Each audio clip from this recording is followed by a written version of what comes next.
Le Japon, un pays où règne l'expérimentation, l'innovation et l'excentricité. Trois concepts omniprésents, y compris dans l'une des passions de ses habitants, la nourriture.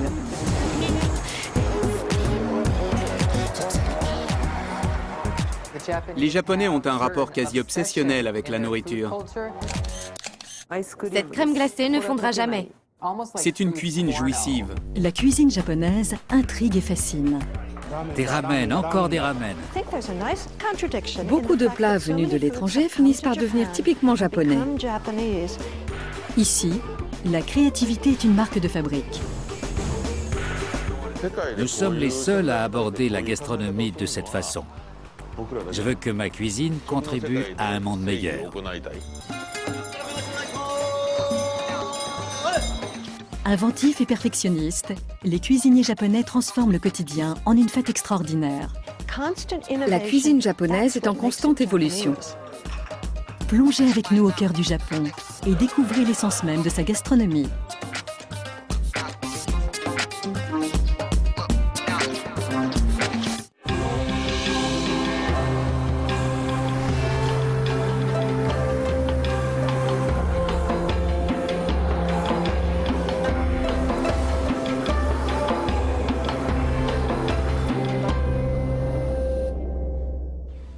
Au Japon, la beauté et le souci du détail sont partout.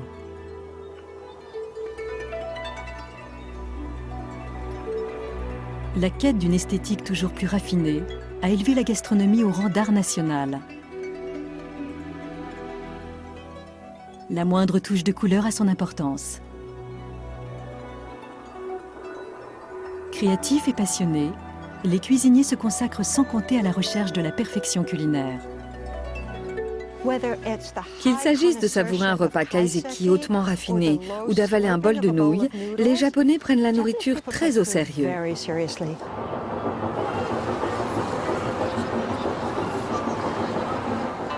Célèbres dans le monde entier, ils sont les emblèmes de la cuisine japonaise.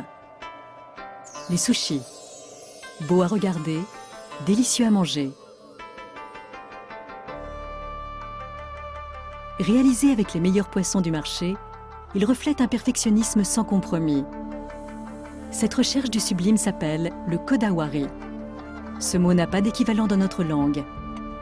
Il signifie à la fois obsession, passion et perfection. À lui tout seul, il symbolise la gastronomie japonaise.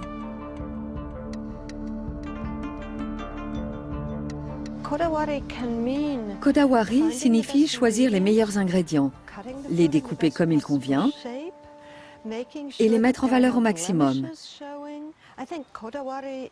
Il s'agit en fait de donner le meilleur de soi-même.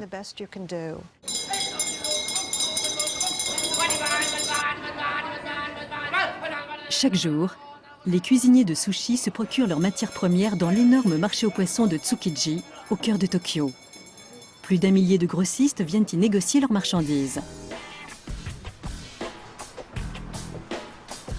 Ce marché gigantesque propose plus de 400 espèces de poissons et de fruits de mer. Chaque année, il s'y échange l'équivalent d'environ 4 milliards d'euros. Les habitués arrivent dès l'aube dans l'espoir de mettre la main sur les plus belles prises. Le thon rouge est particulièrement recherché.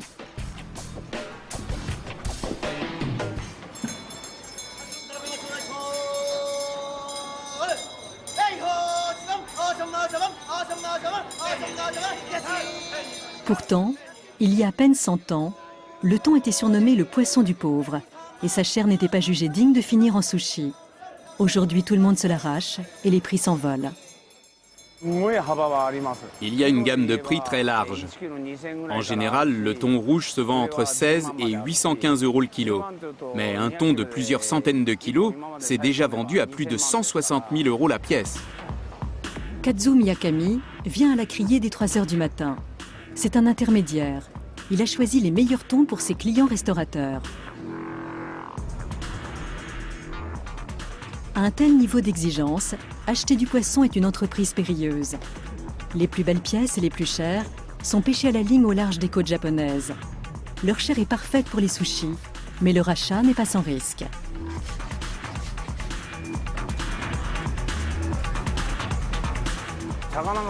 Parfois, la ligne vient frotter contre la peau du thon. À cause de la friction, la chair chauffe et devient floconneuse. Ainsi brûlée, la chair est immangeable. Or, il est impossible de savoir dans quel état se trouve le poisson avant de l'avoir ouvert.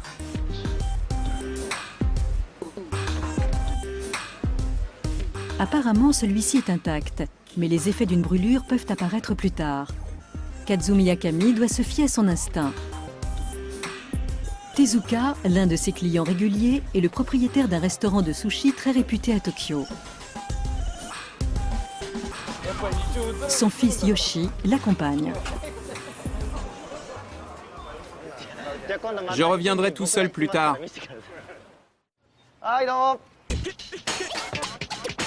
À 29 ans, Yoshi est aussi l'apprenti de son père.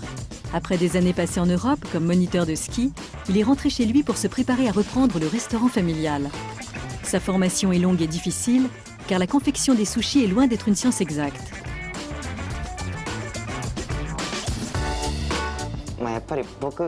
Quand j'ai commencé dans le métier, j'ai demandé à mon père combien devait peser un sushi. 10, 15 ou 20 grammes. Mon père m'a répondu « Je ne sais pas ». Fin de la conversation.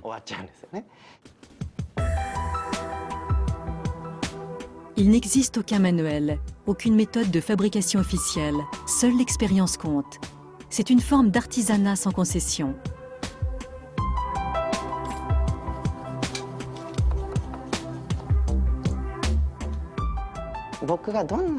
Quelle que soit la qualité de mes sushis, jamais ils ne seront meilleurs que ceux de mon père. Ça me manque de rigueur. À quel niveau? Ils ne sont pas assez nets. Ils sont penchés. Ils doivent être impeccables.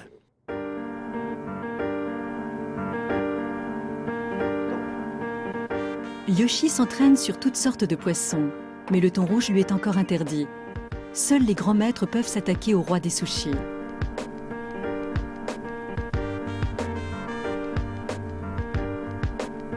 Sa confection reflète le perfectionnisme japonais poussé à l'extrême. La manière dont le thon est conservé, manipulé et tranché a une influence considérable sur la saveur du résultat final. Voici la partie la plus grasse de l'animal. Là, vous avez un morceau marbré, un peu moins gras. Selon la partie choisie, l'arrière-goût est différent. Chacun a sa préférence. On utilise 3 morceaux de thon différents pour les sushis. Akami, la partie la plus maigre, Chutoro et Otoro, la partie la plus grasse. Plus la chair est grasse, plus elle est fondante et savoureuse.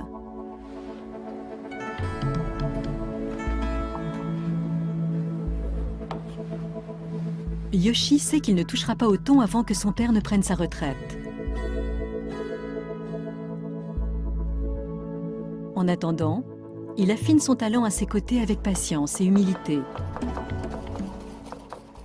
Il ne se contentera pas de ce restaurant. Il a de l'ambition.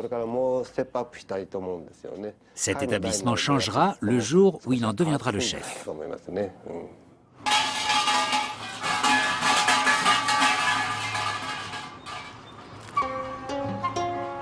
Le restaurant de Yoshi sera forcément différent de celui de son père. Mais paradoxalement, les traditions japonaises se perpétuent justement grâce au changement. La tradition tient une place essentielle dans la culture culinaire japonaise. Le mot dentoteki signifie traditionnel, mais on l'utilise aussi pour désigner quelque chose sans arrêt.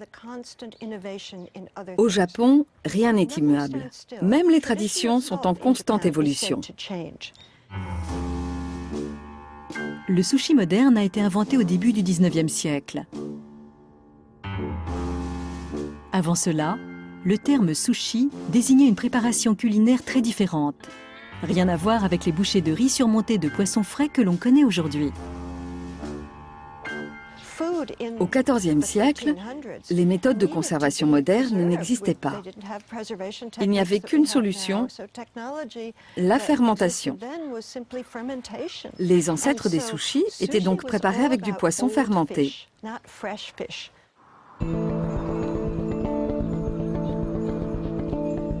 Seule une poignée de familles japonaises confectionne encore un type de sushi fermenté appelé funasushi. Ainsi, les Kitashina perpétuent cette tradition depuis 18 générations.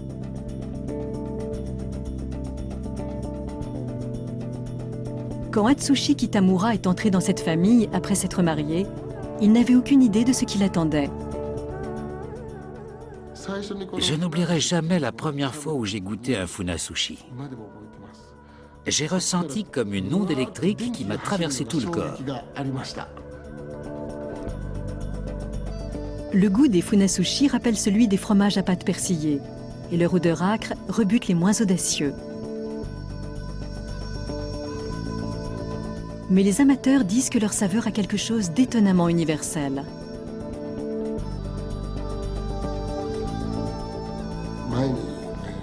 Des Français nous ont dit un jour que les funasushi avaient un goût étrangement familier. Alors qu'ils venaient d'un pays très lointain, ça leur rappelait certains plats préparés par leur grand-mère quand ils étaient petits. Atsushi Kitamura confectionne ses funasushi selon une méthode traditionnelle. Mélangé avec du riz cuit, le poisson est tassé dans de grands tonneaux en bois où il fermente pendant 2 ans.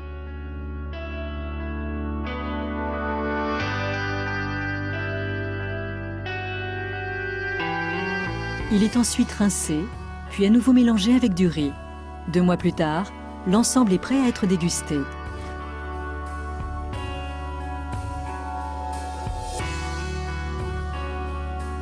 L'évolution des sushis illustre bien l'inventivité de la gastronomie japonaise. Cette cuisine en perpétuelle évolution sait se montrer ingénieuse et innovante, des qualités qui caractérisent le Japon d'aujourd'hui.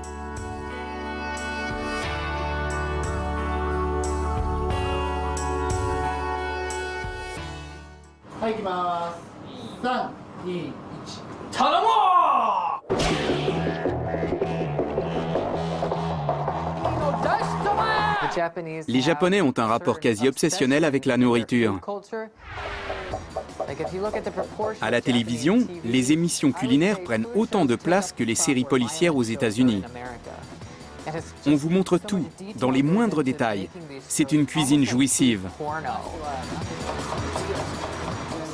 J'aimerais offrir ça à quelqu'un que j'aime.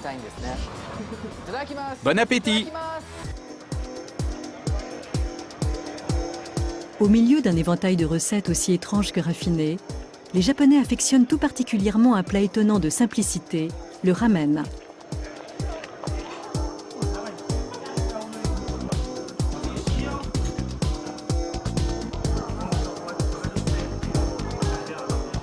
Ce sont des nouilles servies dans un bouillon de viande et agrémentées de différentes garnitures. Une recette de base qui donne lieu à d'innombrables variantes. À l'origine, ce sont les immigrants chinois qui ont introduit les nouilles au pays du soleil levant. Mais les ramen sont vite devenus un phénomène typiquement japonais. On compte aujourd'hui plus de 80 000 restaurants de ramen dans le pays. Beaucoup de plats venus de l'étranger finissent par devenir typiquement japonais. C'est comme ça que la gastronomie se renouvelle. Toujours perfectionnistes, les cuisiniers innovent sans cesse en adoptant des recettes venues d'ailleurs. Le terme kodawari décrit parfaitement cette spécificité japonaise. Très vite, les ramen se sont imposés dans la vie quotidienne des Japonais. Il fallait pouvoir les consommer n'importe quand, n'importe où. En 1958, Momofuku Ando invente un produit immédiatement adopté par ses compatriotes, les ramen instantanés.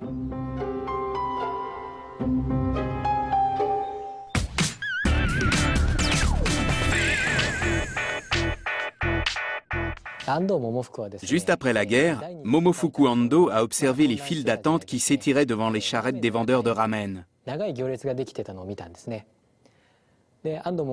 Il a imaginé un moyen pratique et rapide de préparer des nouilles chez soi.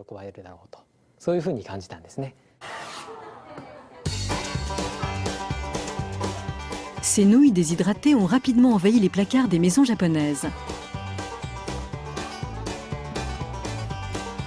Aujourd'hui, près de 100 milliards de ramen instantanés sont consommés chaque année dans le monde entier. Pour assurer le succès de leurs produits, les industriels n'hésitent pas à l'adapter selon les goûts de chaque pays. On trouve ainsi des recettes aussi variées que surprenantes, comme des ramen à la bolognaise, au kimchi ou au curry. Dans les ramen vendus en Europe, on a raccourci la longueur des nouilles pour que le consommateur puisse les manger avec une cuillère.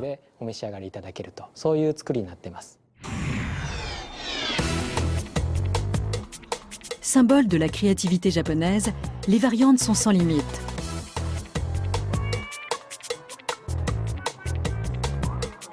On peut même déguster un bol de nouilles en état d'apesanteur. En effet, voici les ramen de l'espace, inventés en l'honneur de l'astronaute Soichi Noguchi à l'occasion de son voyage dans la navette spatiale Discovery.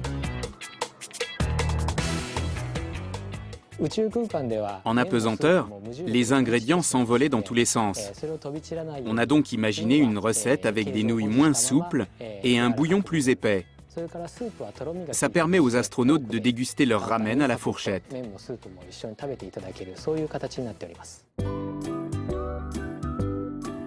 Les ramen sont plébiscités par les Japonais.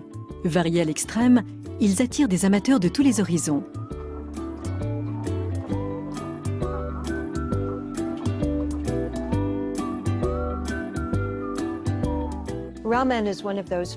Tout le monde mange des ramen. Les cadres, les ouvriers, les étudiants, les enfants. Il y aurait beaucoup de choses à en dire, car c'est le plat démocratique par excellence. Un homme est même venu de l'autre bout du monde pour explorer le ramen sous toutes ses coutures. Ivan Orkin est le premier cuisinier américain à avoir ouvert un restaurant de ramen dans la banlieue de Tokyo. Une bande dessinée japonaise l'a même immortalisé sous les traits d'une sorte de super-héros culinaire.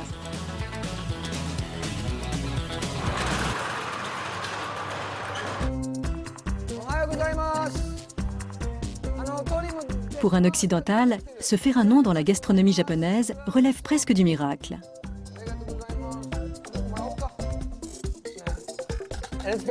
C'était plutôt angoissant. Je voulais servir des ramen aux amateurs les plus exigeants de la planète sur leur propre territoire. C'était de la folie.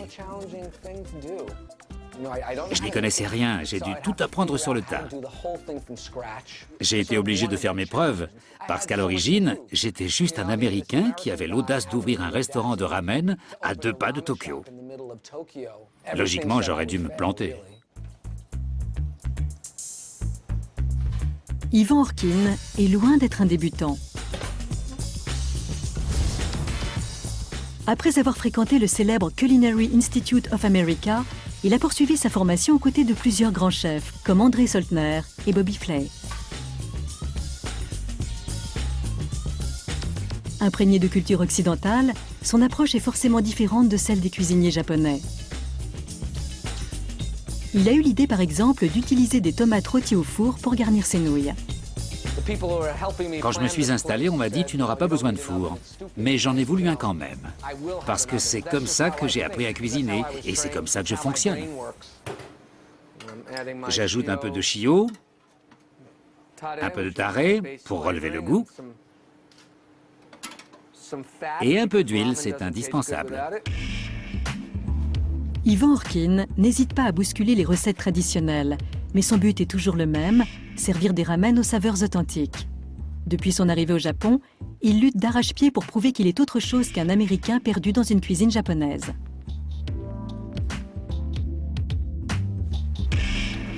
Terminé.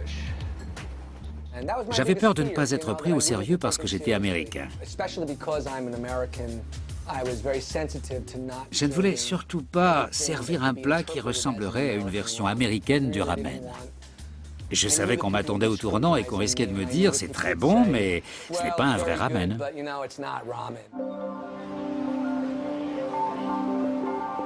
Après des années de préparation, il ouvre son premier restaurant dans la banlieue de Tokyo et il croise les doigts.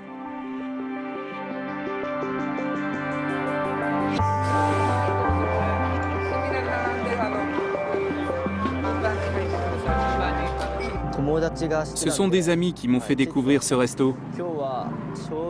Aujourd'hui, j'ai mangé un ramen au shoyu. C'était très rafraîchissant. Ces ramen sont vraiment délicieux. Ivan Orkin a beau être occidental, il cuisine avec la même passion que ses confrères japonais.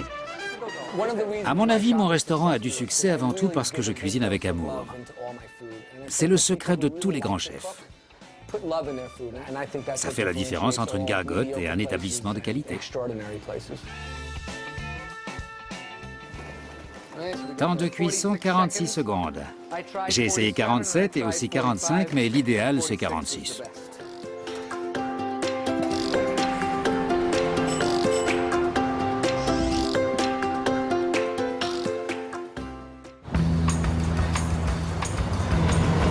Dans les villes japonaises, l'heure de pointe est un véritable phénomène culturel. Tous les jours, près de 3 millions de personnes rejoignent Tokyo par le train.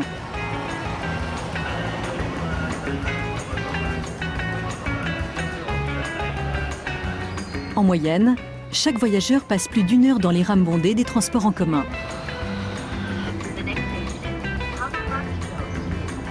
C'est une corvée quotidienne, typique des banlieues japonaises.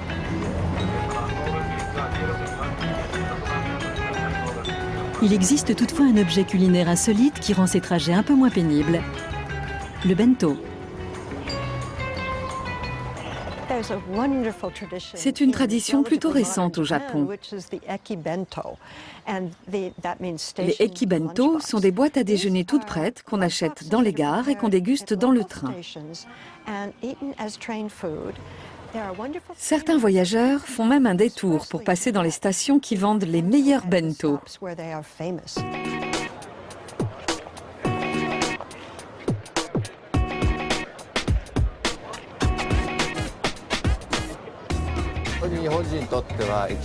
Pour les Japonais, les bento sont indissociables des voyages en train.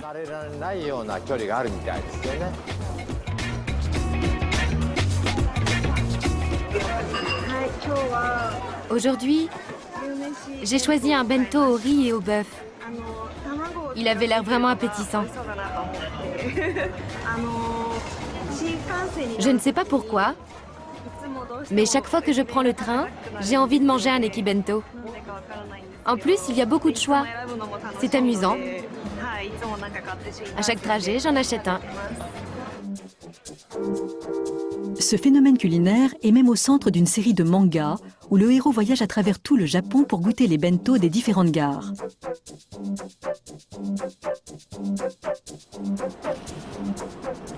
Passer le temps en mangeant est devenu une tradition ferroviaire à part entière.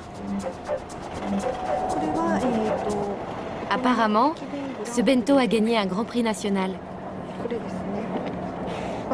En tout cas, il est délicieux. Plus qu'un simple plat à emporter, le bento peut avoir une signification plus profonde. Le Haijo bento, ou bento de l'amour, est celui qu'on prépare soi-même pour un être aimé, son conjoint, son enfant, ou même un amoureux du lycée. Ce petit repas fait maison exprime toute l'affection que l'on porte à son destinataire. C'est du poivron? C'est ça? Tu veux du potiron? Du saumon? Les boulettes de riz, c'est ce qu'il préfère. Depuis que je suis maman, j'utilise des ingrédients sans conservateur. J'aime bien cuisiner, alors je prépare souvent mes propres bento.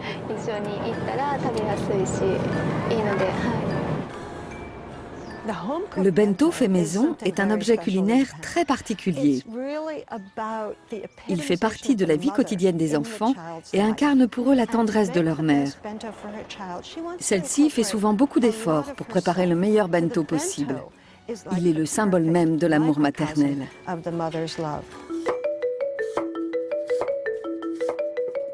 Tous les jours, Nao Matsui prépare les bento de sa famille. Depuis leur plus tendre enfance, ses 5 enfants dégustent chaque midi un repas confectionné le matin même.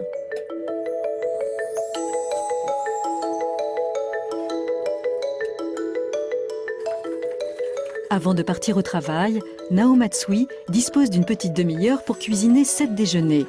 Depuis 20 ans qu'elle officie dans sa cuisine, elle a peaufiné son savoir-faire avec l'aide de sa propre mère.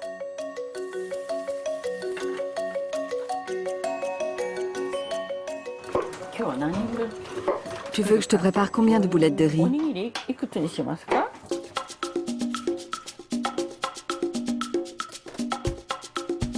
La famille consomme 30 kilos de riz par mois. Le frigo et les placards sont toujours pleins à craquer.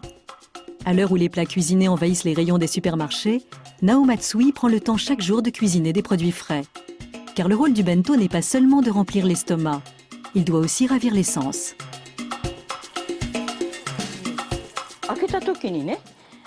Les couleurs doivent être appétissantes. On met de l'œuf pour avoir du jaune, des carottes pour l'orange, des légumes pour le vert et des aliments cuits pour le marron.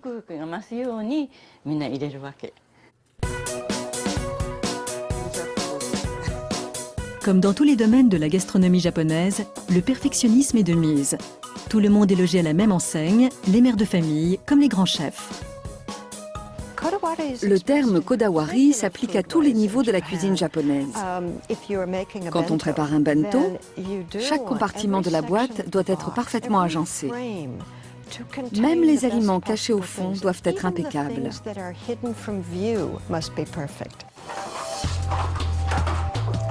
Cette minutie s'applique même au bento des supermarchés. Dans les cuisines industrielles comme dans les maisons, le kodawari règne en maître.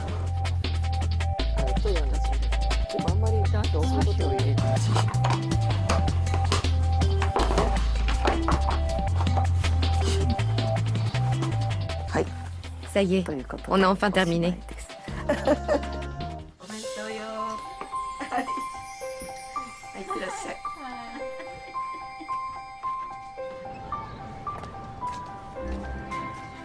Au Japon, même le déjeuner de tous les jours est empreint de tradition.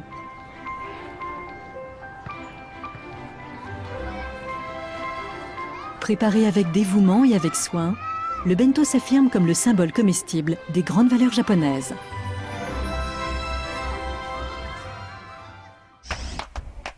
Ces artisans passent leur journée à créer des objets culinaires de toute beauté. Cette crème glacée ne fondra jamais. Contrairement aux apparences, ils ne travaillent pas dans une cuisine comme les autres. On m'a dit qu'il était grandeur nature, mais j'ai du mal à croire qu'il en existe d'aussi gros. Ici, toute la nourriture est en plastique. Les restaurateurs utilisent ces objets pour décorer leur établissement, mais certains collectionneurs en raffolent aussi. Les moules sont confectionnés avec de véritables ingrédients et le résultat est surprenant de réalisme. Même si leurs œuvres ne sont pas comestibles, ces artistes semblent toujours en quête de perfection. Voici un morceau de fausse viande. Tous les motifs sont dessinés à la main. On utilise un pinceau pour le gras et une pique de bambou pour les lignes plus fines. L'illusion est parfaite. Cette viande factice s'inspire d'un ingrédient japonais exceptionnel, célèbre dans le monde entier, le bœuf wagyu.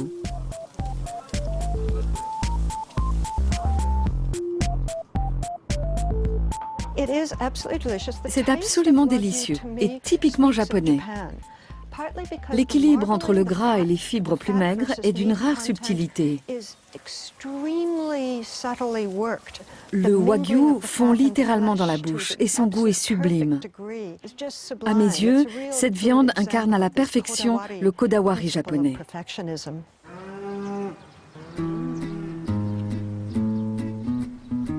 Le terme wagyu signifie bœuf du Japon. Il désigne une race de bovins très appréciée des gastronomes. Génétiquement sélectionnés pour leur viande savoureuse, ces animaux sont les emblèmes de la campagne japonaise.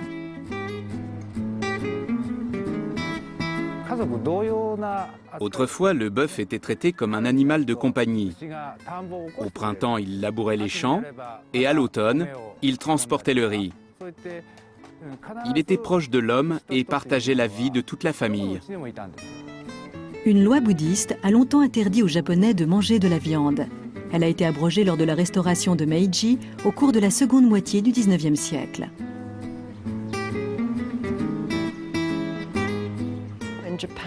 Pendant très longtemps, les Japonais n'ont pas eu le droit de manger du bœuf. Paradoxalement, ils produisent aujourd'hui la meilleure viande bovine du monde.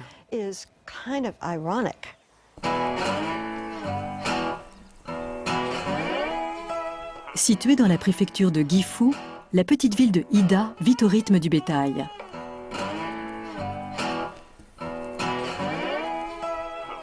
Hayato Yamamura possède le plus gros élevage de wagyu de la région.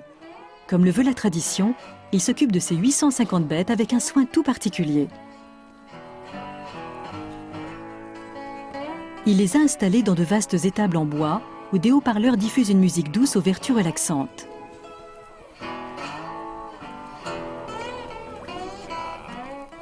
L'eau des abreuvoirs provient directement des sources des montagnes environnantes.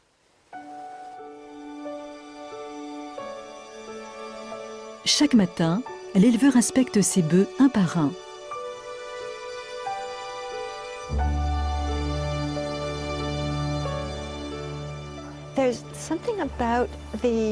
Les Japonais ont une façon très respectueuse de traiter le bétail.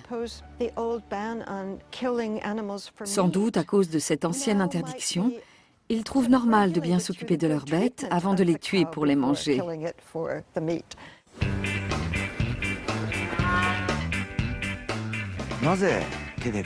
Je coupe les poils de ma vache à la main parce que je veux qu'elle soit parfaite. À chaque coup de ciseau, je cherche à améliorer mon travail pour qu'elle ait la plus belle ligne possible. C'est pour ça qu'elle est magnifique. Tous les bœufs ne finissent pas à la casserole. Akifuji est une vache de concours. Choisie avec soin par son propriétaire, elle échappera à l'abattoir et passera sa vie à jouer les reines de beauté. Elle doit bientôt participer à la compétition annuelle de la préfecture de Gifu.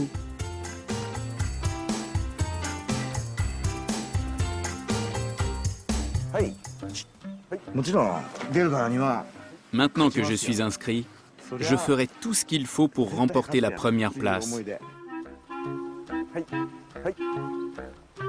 L'animal sera jugé sur son apparence, mais également sur sa docilité. Chaque jour, Hayato Yamamura l'entraîne donc à reconnaître quelques ordres simples. C'est comme dans un concours de Miss, elle doit se tenir bien droite. Il faut qu'elle garde la pose pendant 5 minutes. Normalement, les vaches en sont incapables. Elles ne tiennent pas en place.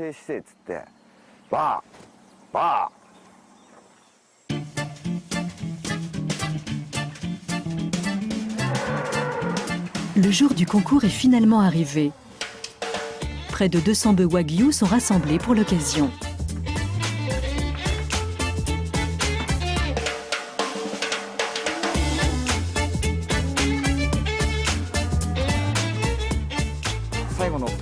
C'est le grand jour. Je lui dis, fais-moi confiance, tout se passera bien. Je m'occupe de tout.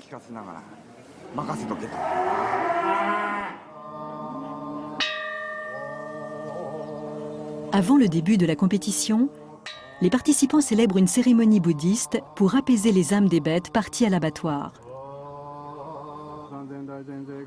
L'élevage des bœufs wagyu est une tradition ancienne fondée sur le dévouement et la compassion.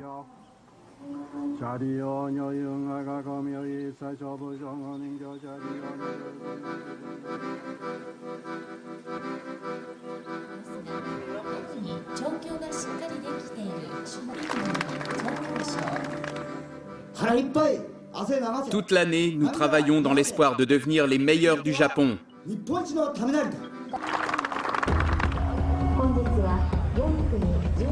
Le concours peut commencer.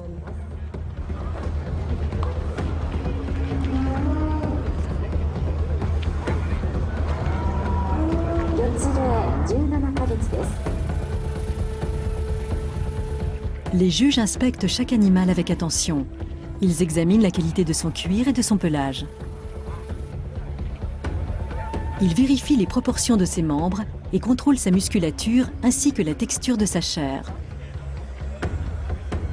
Enfin, ils lui accordent des points supplémentaires s'il obéit correctement à son propriétaire.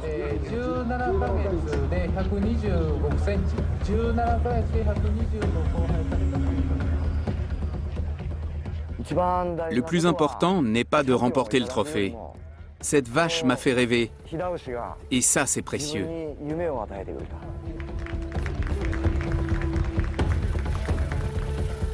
Après une longue délibération, le jury rend son verdict.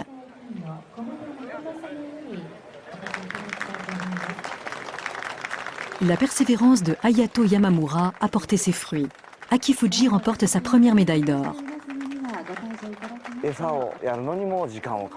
On prend le temps de nourrir nos bêtes comme il faut et de bien les soigner. On vit à leur côté et on travaille avec elles. C'est ça la tradition de l'élevage Wagyu. La victoire d'aujourd'hui n'est qu'un début. Si Akifuji poursuit sa carrière avec brio, elle pourra bientôt participer au grand concours national des éleveurs de Wagyu. Elle y sera peut-être couronnée reine des vaches du Japon. Je suis heureux de pouvoir présenter ma vache dans ce genre de compétition. Elle a plein de qualités. À chaque fois, je vise l'or. C'est une championne. La meilleure.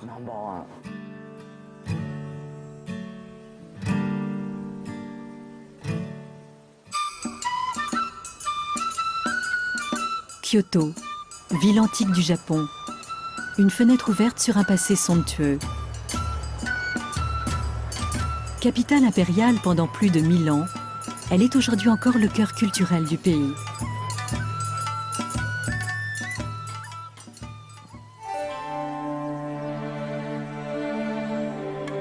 Avec près de 1600 temples bouddhistes, Kyoto est étroitement associée à la tradition zen.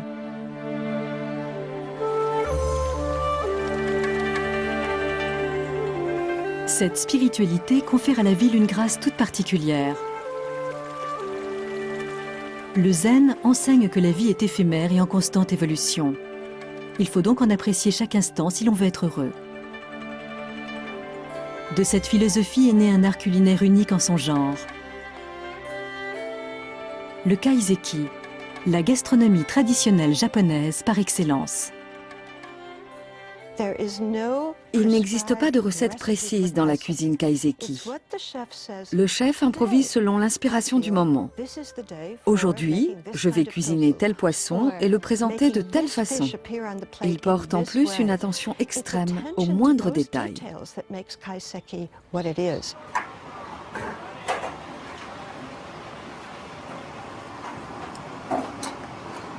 C'est assez cuit.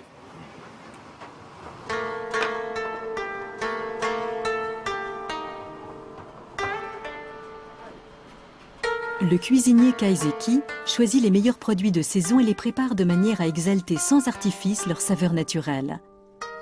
Celui qui les déguste prend pleinement conscience du moment présent. Ces plats sont les plus beaux fleurons de la gastronomie japonaise.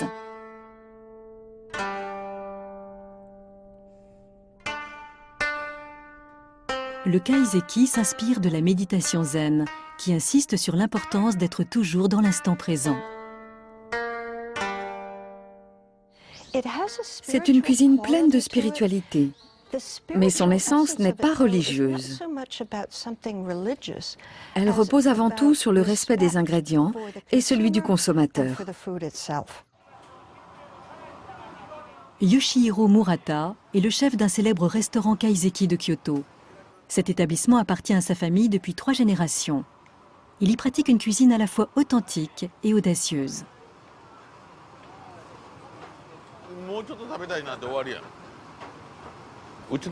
Je cuisine selon la tradition kaiseki, mais j'y apporte une grande originalité. Tout est nouveau, même si je fais en sorte que ça ait l'air ancien. Pour suivre l'évolution subtile des saisons, le menu du restaurant change tous les 15 jours. Comme chaque repas comporte jusqu'à 14 plats différents, le chef doit inventer près de 360 recettes par an. Souvent, il utilise des produits jusqu'alors inédits dans la cuisine kaiseki. D'après lui, son approche novatrice est née lors d'une période agitée de sa jeunesse.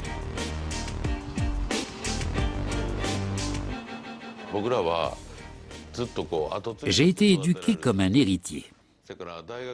Mais au bout de 4 années passées à l'université, je me suis rebellé contre mes parents et ma famille. J'ai voulu me débrouiller seul. J'adorais manger. Alors j'ai décidé d'apprendre la grande cuisine française. En France, certains de ses jeunes confrères critiquent la cuisine japonaise. Il défend alors les traditions culinaires de son pays et les perçoit soudain sous un nouvel éclairage. Je me suis dit, ils n'y connaissent rien. Pour la première fois de ma vie, je me suis senti profondément japonais. Et j'ai commencé à apprécier la culture de mon peuple. Son expérience à l'étranger fait de lui un ardent défenseur de la cuisine japonaise. Il rentre chez lui avec l'intention de révolutionner la gastronomie traditionnelle de son pays et de la diffuser dans le monde entier. À mes yeux, la gastronomie japonaise est idéale pour l'être humain. Je veux que ma cuisine contribue à un monde meilleur. C'est formidable de travailler avec un chef comme lui. Il conserve le caractère authentique du kaiseki tout en le laissant suivre son évolution naturelle. Comme ça, j'apprends toutes les techniques traditionnelles, mais je découvre aussi un certain regard particulièrement novateur.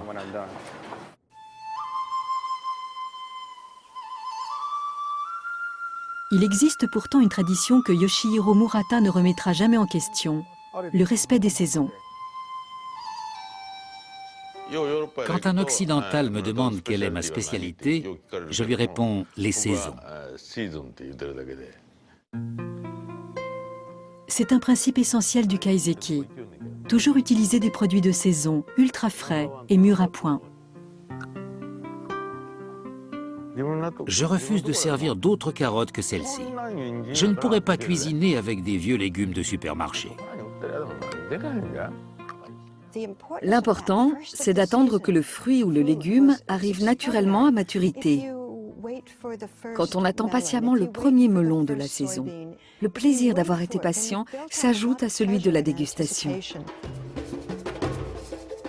Respecter le changement des saisons, c'est aussi une manière d'attirer l'attention sur le caractère éphémère de la vie. Le plat que je sers aujourd'hui sera différent demain. Il faut apprécier la nourriture au moment où on la déguste et remercier la vie pour cet instant de bonheur. Tous les grands chefs veulent exprimer la même chose, les merveilles de la nature, les miracles de l'homme, et surtout la joie d'être vivant au milieu de tout ça.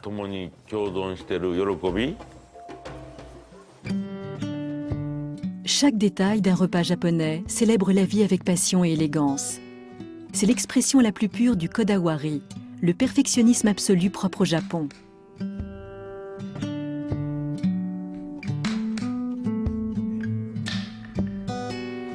Il transparaît dans les dessins harmonieux d'un jardin zen, mais aussi à travers l'agencement impeccable d'une boîte à bento.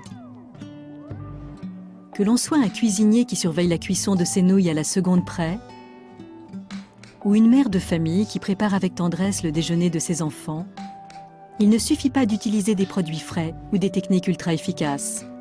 Il faut avant tout mettre une intention derrière chaque geste. À mes yeux, la cuisine japonaise est exceptionnelle parce qu'elle a une âme. Tout comme l'arbre, le rocher et la montagne ont une âme. L'art culinaire du Japon est unique en son genre. Né d'une philosophie ancienne, il perpétue les traditions et symbolise l'âme de celui qui s'y adonne.